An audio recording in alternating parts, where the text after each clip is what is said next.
আওয়ামী ফ্যাসিবাদ এবং তার সরকার রাষ্ট্র ক্ষমতায় নেই, দেশ ছেড়ে পালিয়েছে। আগামী দিনেও যদি এইরকম করে কোন স্বৈরাচারী শাসন কেউ করতে চায়, তাদেরকে হুঁশিয়ার করে বলতে চাই, এই বাংলাদেশের মানুষ কখনো চুপ করে থাকবে না।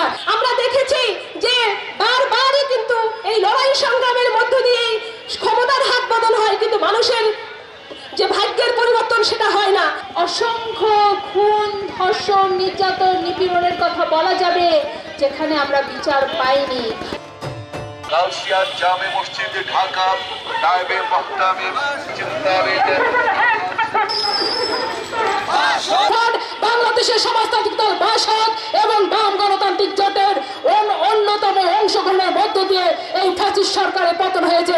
আমরা বলতে চাই, এই যে শেখ হাসিনা সরকার যে ফ্যাসিস্ট কায়েম করেছিল, যে স্বৈরাচারী কায়েম করেছিল, তার পরিণতি হয়েছে।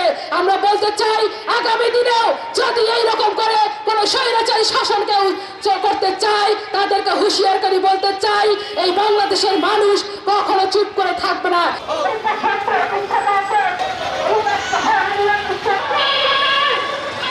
আমরা দেখেছি 1990 সালে যে গণ অভ্যুত্থান, একটা স্বৈরাচারের পতন হলো, কিন্তু মানুষের ভাগ্যের পরিবর্তন হয় না।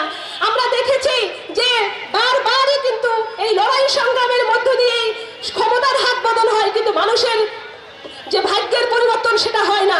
এই না হওয়ার পিছনে কারণ কি? এই না হওয়ার পিছনে কারণ হচ্ছে পুঁজিবাদী রাষ্ট্র ব্যবস্থা। যদি পুঁজিবাদী রাষ্ট্র ব্যবস্থা যদি থাকে, তাহলে মানুষের পরিবর্তন আসবে না। এই বাংলাদেশের সমাজতান্ত্রিক অসংখ্য খুন, ধর্ষণ, নির্যাতন, নিপীড়নের কথা বলা যাবে যেখানে আমরা বিচার পাইনি। কোথায় সামাজিক ন্যায় বিচার?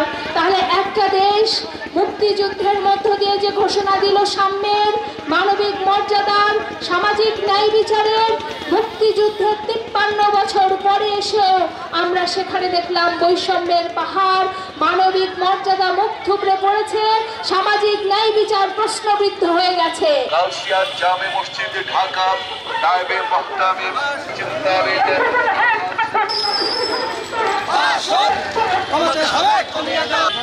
আওয়ামী ফ্যাসিবাদ এবং তার সরকার রাষ্ট্র ক্ষমতায় নেই, দেশ ছেড়ে পালিয়েছে।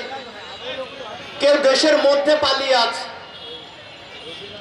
কিন্তু বিগত সরকার যে রাষ্ট্র ব্যবস্থায় দাঁড়িয়ে রাষ্ট্রটা চালিয়েছিল, যে প্রক্রিয়ার মধ্য দিয়ে একটা রাজনৈতিক দল ফ্যাসিস্ট চরিত্র অর্জন করেছিল, সেই ব্যবস্থাটা কিন্তু বহাল রয়েছে।